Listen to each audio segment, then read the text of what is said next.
Esse é o som dos tambores do candombe durante Las Chamadas, a festa anual de origem negra mais aguardada do Carnaval de Montevidéu. Essa festa, que reúne centenas de pessoas nas ruas da capital uruguaia, é muito semelhante ao fenômeno de blocos carnavalescos que ocorre no Brasil. Mas aqui as agremiações carnavalescas não se chamam blocos, se chamam comparsas. Eles têm nomes que remetem à tradição ancestral africana. Tem o Yombo-Quênia, o Serenata Africana, o Yolombê e outros 30 mais grupos que disputam o título de melhor comparsa do carnaval. Mas há um paradoxo curioso. São de origem negra os tambores, os ritmos e os nomes, como vimos. Mas a maioria dos ritmistas, dançarinos e porta-bandeiras são brancos. Há até algumas comparsas que são completamente formadas por brancos. Na verdade, não sei você, mas quando penso no uruguaio típico, não me passa pela cabeça que ele seja uma pessoa negra ou afrodescendente. Pensa aí em, sei lá, a seleção do Uruguai. Tô aqui com a foto deles aqui aberta aqui no computador. A seleção do Uruguai aqui, olhando, ela me parece bem branca. Na verdade, nem a comissão técnica deles tem pessoas negras, todas são brancas. Então, como explicar que um país que sempre se gabou da sua herança europeia ao ponto de se apresentar como a Suíça da América do Sul, tem como elemento central da sua cultura popular manifestações de origem africana? O Uruguai, assim como seu vizinho gigante ao norte, mais conhecido como Brasil, também se beneficiou do sequestro de pessoas negras trazidas às pressas para trabalhar na construção do território recém-ocupado. As contradições raciais experienciadas em toda a América escravista também encontrou lugar nesse pedacinho de terra espremido entre portugueses e espanhóis. E é na gênese desse país de contradições raciais que um homem negro, sapateiro e autodidata, se faz necessário ao invadir o mundo dos brancos através da escrita, conquistando o respeito e intervindo junto aos poderosos homens brancos em favor da população negra. Meu nome é Thiago e o História Preta de hoje é sobre o negro letrado na cidade das letras brancas.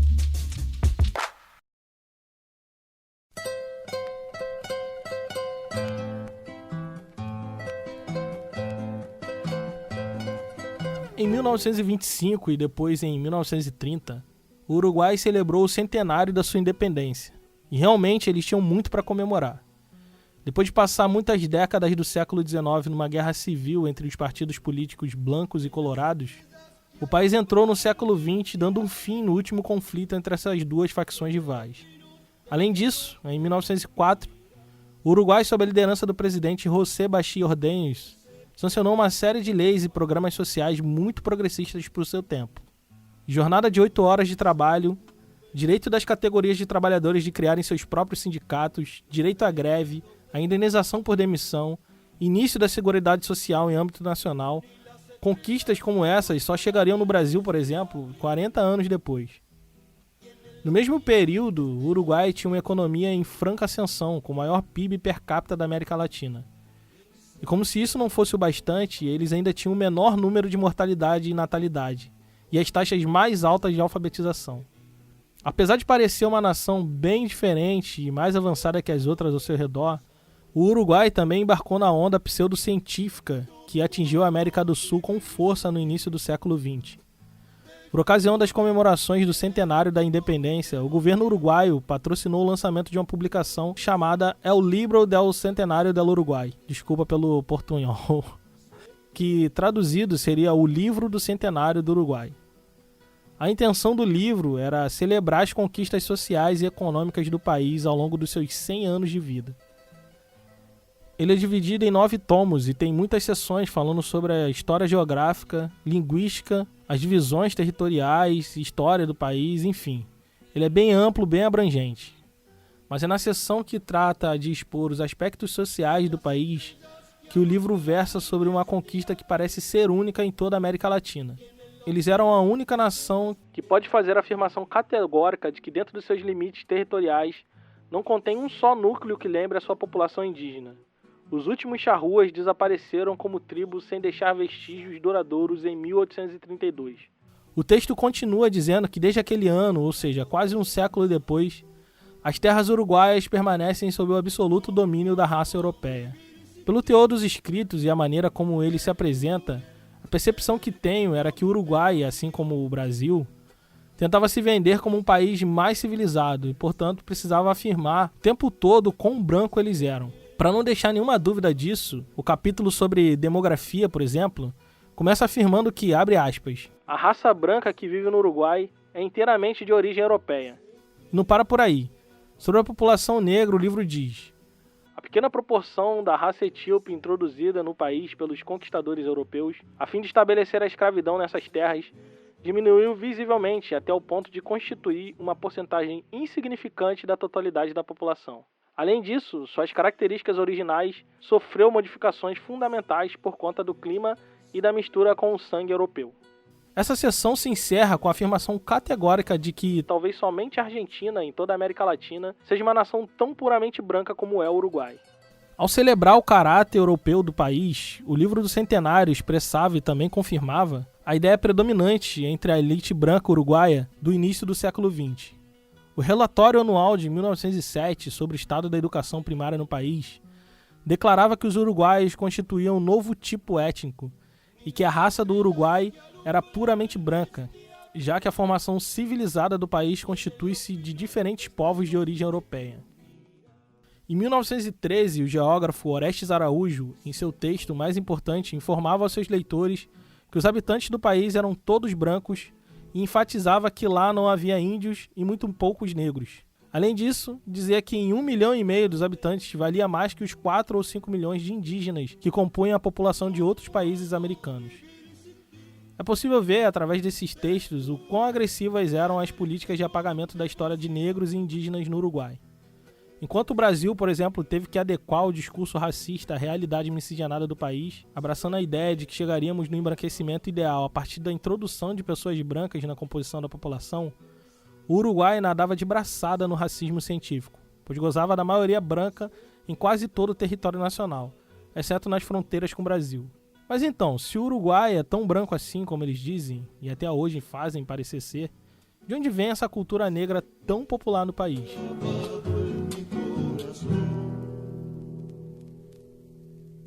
Montevidéu nem parece capital de um país. Tem mais jeito provinciano que cosmopolita. E olha que metade da população uruguaia vive aqui. Entre as ruas, sem engarrafamento, rodeadas por árvores, exibe um dos caminhos mais charmosos da cidade. A Rambla, esse calçadão com 20 quilômetros, debruçado sobre o Rio da Prata, que liga a cidade colonial à cidade A capital do Uruguai fica bem no encontro do Atlântico com o Rio da Prata. A cidade velha, que é o centro histórico, ocupa uma península estreita entre o Rio da Prata e a Baía de Montevidéu, onde fica a região portuária da cidade. Desde a sua fundação, no século XVIII, a Baía de Montevidéu foi um importante atracadouro de navios lotados de negros escravizados, que vinham direto da África ou por intermédio do Brasil. Montevidéu é uma cidade tardia no contexto colonial latino-americano. Isso porque a região que hoje conhecemos como Uruguai foi solenemente ignorada por Portugal e Espanha durante quase 2 séculos. Pode ser que você seja ruim de mapa mental, então sugiro que você abra o Google Maps aí no seu celular para entender a importância da região. O Uruguai fica numa localização estratégica na margem oriental do Rio da Prata, que dá saída para o oceano na Bacia do Prata, que fica entre Argentina e Uruguai. O controle dessa região era de suma importância para as potências coloniais, pois é por ali que saíam os minérios roubados das nações indígenas e outras cargas. Nesse momento, o Uruguai não era Uruguai, é claro. Era apenas uma pequena parte de um grande território que a Espanha chamou de vice-reinado do Peru, que era praticamente a extensão completa da América Espanhola. A cidade mais importante desse vice-reinado era Buenos Aires, que fica na margem oposta do Rio da Prata, e funcionava como uma espécie de aduana espanhola, que oferecia recursos aos navios que desciam ao rio, portanto circulava bastante dinheiro. Mas a treta começa mesmo quando Portugal decide que vai fazer uma cidade do lado oposto do Rio da Prata para rivalizar com Buenos Aires. Essa cidade se chamou Colônia de Sacramento. E obviamente a Espanha não ia assistir isso sem fazer nada, né? Colônia ainda guarda as memórias de sua origem. Uma fortaleza fundada por portugueses no fim do século XVII. E os canhões que enfeitam as calçadas são lembranças das disputas entre os portugueses e espanhóis, que por quase um século se alternaram no poder. Foram anos de conflito pela posse de Colônia de Sacramento, até que a Espanha decidiu ocupar o território mais à frente e construiu uma cidade que pudesse conter o avanço português com antecedência. Assim, no século XVIII, nasceu a cidade de Montevidéu. E esse nascimento custou a vida de muitos negros, pois o território que antes não tinha nada e não gerava interesse para ninguém, agora precisava parir uma cidade colonial, com fortalezas de guerra e tudo mais que tem direito. Essa alta demanda de trabalho trouxe muitos negros escravizados para o local. Enquanto isso, na região que hoje conhecemos como Rio Grande do Sul, os portugueses também avançavam sobre o território espanhol. Isso também gerou uma demanda de trabalho que foi suprimida por mão de obra escravizada, levando uma alta concentração de negros na região sul. Toda a região que hoje compreendemos como Uruguai e Rio Grande do Sul vai viver em conflito e disputa por muitos anos. As fronteiras ali vão se mexer de um lado para o outro, hora da Espanha, hora de Portugal. Até que no início do século XIX, Portugal, que agora tem a sua capital no Rio de Janeiro, vai invadir a região do Uruguai e fazer daquele território mais uma província luso-brasileira, que vai se chamar de Cisplatina. A galera daquela região vai ficar putaça com todo esse conflito e vai se rebelar contra o governo português, a Espanha e todo mundo que queria um pedaço daquela terra, a fim de criar uma nova nação que depois se chamaria Uruguai. Foi justamente esse conflito confuso, com muitas nuances que ignorei por bem do seu cérebro, que pôs um homem preto, sargento de milícias, numa posição de conflito, numa zona de guerra onde ele pudesse redigir cartas para o rei, que no caso era Dom Pedro I.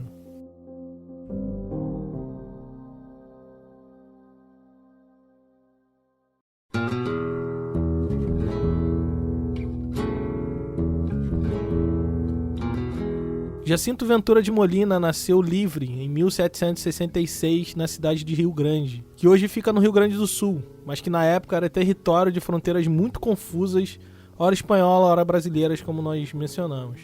Ele era filho de ex-escravos.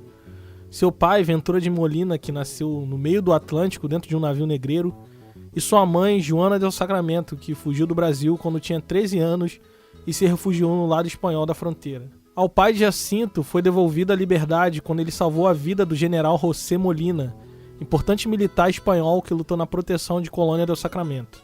Mesmo livre, Ventura permaneceu trabalhando para José de Molina, que por sua vez se comprometeu em cuidar e prover a educação do filho de Ventura. A educação formal não era algo tão fácil naquela época na região do Prata. Se você fosse um sujeito bem nascido, aprenderia a ler e escrever, fazer as 4 operações aritméticas e ter aulas de catecismo. Isso era o primário. Depois iria para os ensinos secundários, com um professor de gramática ou latinidades, que ensinaria latim, retórica, aritmética, geometria, astronomia e física experimental.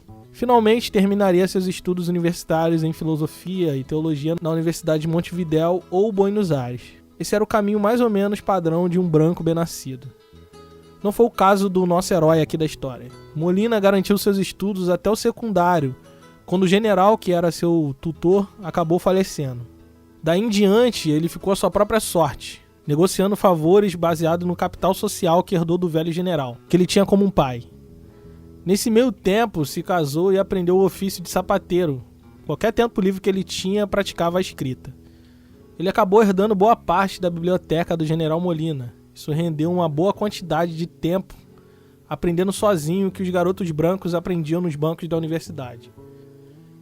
Ele pegava os textos e sentenças judiciais e copiava várias vezes até aprender o vocabulário e os ditos do direito.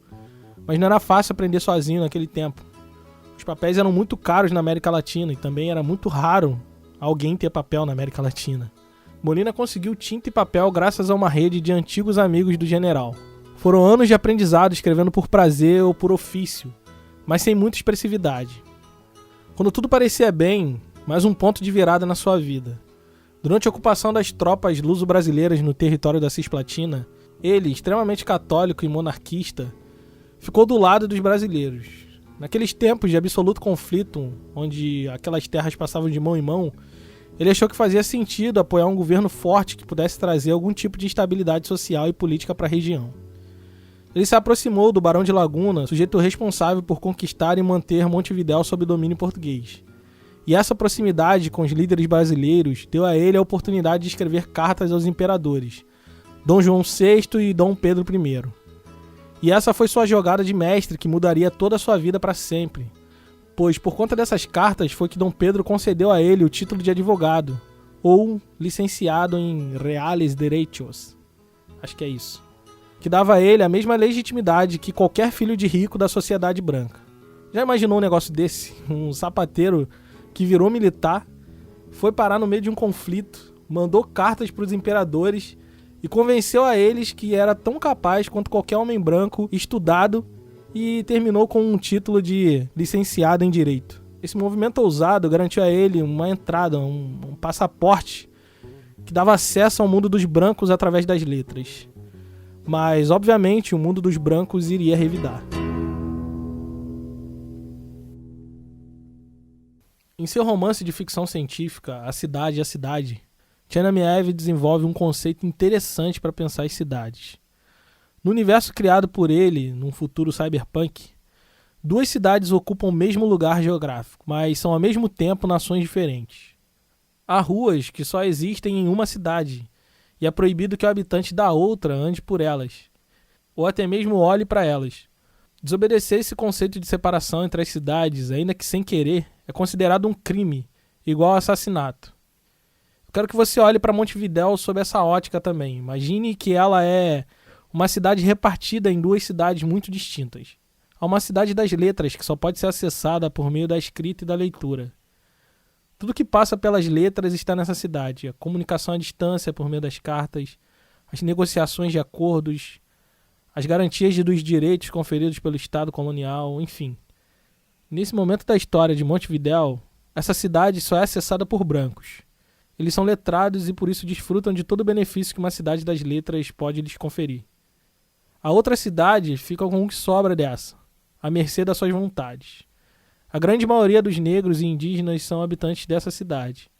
Eles conhecem outras letras, outros saberes, mas não as letras brancas da cidade letrada, e por isso vivem invisíveis para os membros dela. Molina, ao conquistar seu título em Direito, ganha um acesso a essa cidade das letras brancas e passa a falar de igual para igual. Mas assim como na cidade ficcional de Chernyshев, aqui esse tipo de coisa é quase um crime. E é tão sem precedente que a sociedade branca não sabia como reagir à presença daquele homem negro nos espaços de poder. A presença pública cada vez mais frequente de Molina, seja falando às nações africanas, frequentando teatro ou escrevendo às autoridades, foi acompanhada por um número crescente de ataques pessoais racistas. Certo dia ele recebeu um poema anônimo de um amigo que dizia algo como: "Siga seu rumo agora, preto, imundo e louco. Não seja impertinente ou idiota. Vai trabalhar como sapateiro, pois esse é seu ofício. Pare de escrever essas composições imprudentes que não servem de nada, além de ser uma grande piada. De um amigo que te ama e oferece esse conselho." Apesar de ter acesso à Cidade das Letras, Jacinto Molina nunca esteve lá por inteiro. Era um sujeito independente, fazendo seu próprio corre. Em parte porque, apesar de ser um homem negro livre, ele não se parecia nem um pouco com um cidadão típico da jovem República Uruguaia. Por isso, sua intenção de fazer parte dessa cidade parecia desproporcional e até mesmo engraçada para alguns, pois partiam da premissa de incompatibilidade do que era esperado de um homem negro e o que ele realmente fazia. É evidente que Molina era um homem raro para o seu tempo e lugar. Ele era tão excepcional quanto um garoto nascido e criado no Complexo do Alemão se tornar o primeiro homem a pisar em Marte. Não que não haja garotos com capacidade para isso lá no Complexo, mas a sociedade se organiza de uma maneira para que garotos como Molina nunca cheguem até onde são capazes de chegar. Portanto, ele era um erro no sistema colonial, uma raridade negra no meio de homens brancos medíocres. Na verdade, seu caso não é só raro no Uruguai, é raro em toda a América Latina escravista. Houve pouquíssimos escritores negros conhecidos na América Latina durante o período colonial, principalmente se comparando com os Estados Unidos. Uma possível explicação para o contraste tão evidente entre os 2 polos escravistas talvez seja o generalizado apoio financeiro, material e político que os líderes e organizações abolicionistas deram aos escritores negros nos Estados Unidos. Essas organizações incentivavam os escravizados fugitivos a escreverem sobre suas experiências de sofrimento no cativeiro, a fim de mobilizar e sensibilizar a sociedade branca para a causa abolicionista. Houve muitas publicações nesse sentido. Talvez a mais conhecida seja a obra 12 anos de escravidão, escrita por Solomon Northup, que ganhou as telas do cinema e até mesmo um Oscar, né? Mas daqui, da América Latina, talvez a única publicação parecida com essa seja a autobiografia do poeta escravo, de Juan Francisco Manzano. O movimento abolicionista na América Espanhola e no Brasil não geraram narrativas parecidas como essas. Uma outra explicação para esse fenômeno cultural é o fato de que na América Latina a elite branca foi bem sucedida em limitar o acesso à leitura e à escrita aos negros escravizados. A verdade é que no Brasil colonial, por exemplo, até mesmo muitos membros da classe senhorial eram analfabetos. Portanto, a leitura, a escrita, era uma atividade bem restrita no mundo colonial latino-americano. Diferente dos Estados Unidos, que por ter uma tradição protestante muito marcante, incentivava o aprendizado da leitura para a interpretação e conhecimento da Bíblia. Assim como na América Latina, lá nos Estados Unidos, houve fortes restrições de educação formal para negros, inclusive a proibição de letramento de negros. Mas o fato de um índice de analfabetismo serem mais baixos, até mesmo entre os brancos, criava a possibilidade de haver exceções à regra, criando alguns bolsões de autonomia negra. Depois dos Estados Unidos, o país mais prolífico na produção de literatura negra no período colonial foi Cuba, que além de Juan Francisco Manzano, teve mais 3 escritores produzindo obras literárias. No Brasil, escritores negros começam a aparecer apenas com a proximidade da abolição, quando o número de pessoas negras livres já é mais alto do que os escravizados. Daí você vai ver surgir Joaquim Nabuco, Machado de Assis, Castro Alves, Dom Albar II, entre outros. Mas o caso de Molina é bem diferente. Ele escreve no momento da história onde 89% dos negros uruguaios ainda estavam escravizados. Por ser uma cidade muito jovem, se comparada com Rio de Janeiro e Cidade do México, por exemplo, Montevidéu experimentou uma escravidão tardia. Enquanto as outras cidades já tinham muitos negros libertos, ela permanecia profundamente escravista. Ser um escritor tão produtivo e tão diverso como Molina foi, na época que foi, era algo extremamente raro, pois sua produção literária supera em muito até mesmo os escritores brancos. Nos seus escritos tem biografia, autobiografia, centenas de petições em favor da população negra às autoridades, escritos acadêmicos no campo do direito, além de poesia, ensaios teológicos e políticas. Mas a quantidade de produção literária de Molina nem é o fator mais importante. O que faz ele ser um escritor realmente único entre os pouquíssimos escritores negros oitocentistas na América Latina é que ele transitava confortavelmente entre o mundo dos brancos e o mundo dos negros. Diferente de muitos escritores oitocentistas que, por serem mestiços, buscavam negar suas raízes negras tentando ser reconhecido como branco, Molina nunca fez questão de ceder ao desejo social de se tornar um sujeito embranquecido e totalmente apartado da comunidade negra. Na verdade, sua relevância entre brancos e negros se dá justamente no fato de que ele defendia e intervia pelas associações de negros livres, as conhecidas como Salas de Nações.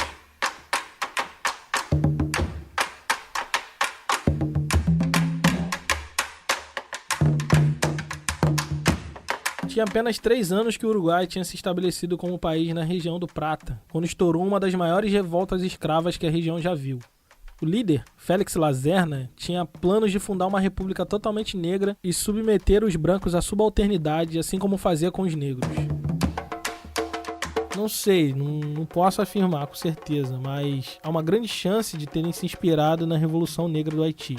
Por fim, a revolta foi desbaratada e o que sobrou para os negros, que aderiram ou não à revolta, foi a repressão policial. O Uruguai, apesar de agora ser um país, passava por diversos conflitos internos e uma sublevação escrava precisava ser prontamente desarticulada para que não afetasse a fragilidade da ordem pública. Por conta disso, o governo uruguaio baixou uma série de medidas legais voltadas para a classe senhorial, a fim de monitorar os negros livres e escravizados. A maior parte das leis eram voltadas para os negros escravizados. Toque de recolher às 8 da noite, redução de autonomia da liberdade, essas coisas. O artigo 5º dessa lei era mais universal e englobava não só os negros escravizados, como também os negros livres. Ele proibia explicitamente os bailes de negros, que era assim como os brancos chamavam, as festas que rolavam nas casas de nações, que, à semelhança dos terreiros aqui no Brasil, era um espaço de proteção social e sociabilidade. Por terem passado por uma forte repressão durante o período colonial, os negros livres se reuniam às portas fechadas de maneira quase que secreta.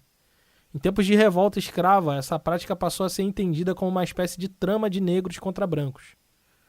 Molina aparece nessa história de conspiração negra e repressão policial como um defensor de uma dessas casas de nação, proibida de organizar suas festas e reuniões, a Sociedade de Negros Congos de Gunga. Os Congos eram maioria entre os povos de origem banto, que por sua vez era maioria entre a população africana e seus descendentes no Uruguai. Quando Molina assume a defesa deles, fazia apenas 2 anos que estava advogando no Uruguai independente. Na sociedade pós-colonial, a palavra de um escravo ou ex-escravo não valia de nada. As portas da Cidade das Letras estavam fechadas para eles. Não havia outra maneira de acessá-la senão pelo intermédio de brancos. Nesse sentido, a aliança entre Molina e os Congos de Gungas significava a superação desse paradigma impossível de ser superado. Até ali. Pois agora um homem negro, apenas um em todo o território uruguaio, estava acessando a Cidade das Letras. E agora ele podia falar pelos seus irmãos negros que não tinha voz. A participação de Molina como mediador entre o sistema judicial e a população negra nos permite entender melhor a dimensão dos feitos que fez ele ser conhecido pelo resto de sua vida na Cidade das Letras Brancas como um defensor dos afro-uruguaios.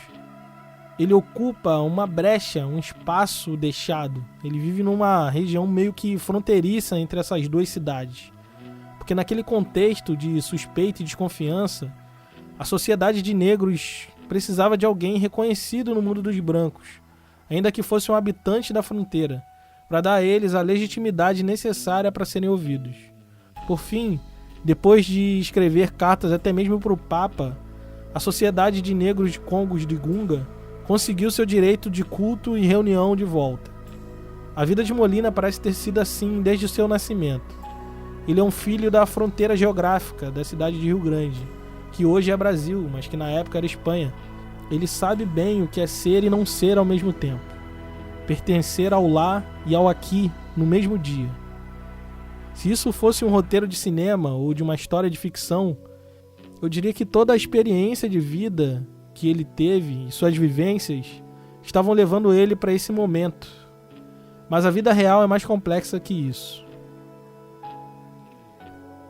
Molina não viu com seus próprios olhos a emancipação da escravidão no Uruguai.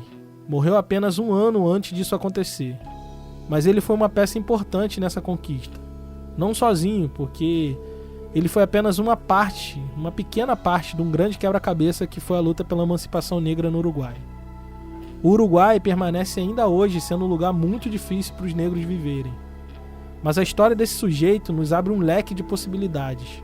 No momento na história onde pouquíssimos afro-latinos podiam escrever, ele estava escrevendo e, mais do que isso, estava sendo lido. Molina sobreviveu a um mundo onde todas as chances estavam contra ele.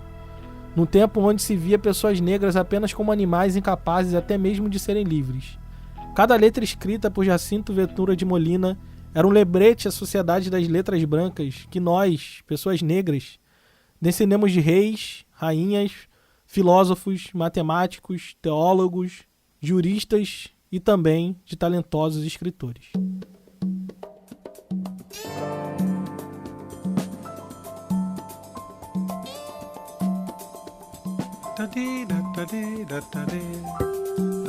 Se você acompanha História Preta desde o início, deve ter percebido uma mudança significativa no áudio. Então, a isso eu agradeço aos nossos apoiadores que, com um mínimo de R$5 por mês, têm me ajudado a manter esse podcast no ar e melhorar a qualidade técnica através de compras de novos equipamentos. Muito obrigado a cada um de vocês. Se você acha importante que esse podcast permaneça no ar, considere nos apoiar também. Você pode nos apoiar com R$5 e receber uma newsletter com todos os textos, vídeos e músicas usados para compor esse episódio. Mas também pode ir um pouco além e contribuir com R$10, que além das recompensas anteriores, te dá acesso ao nosso grupo secreto e também a podcasts extras como bônus. Então, se quiser nos ajudar e de quebra se aprofundar um pouco mais nos temas abordados, nos apoiem em apoia.se/História Preta ou no picpay.me/História Preta. Até a próxima. No te vas a morir porque a vos te dé la gana y venía a candombear a las 3 de la mañana y después me contás si seguís alimentando penas o si pudo por fin el candombe tus penas matar.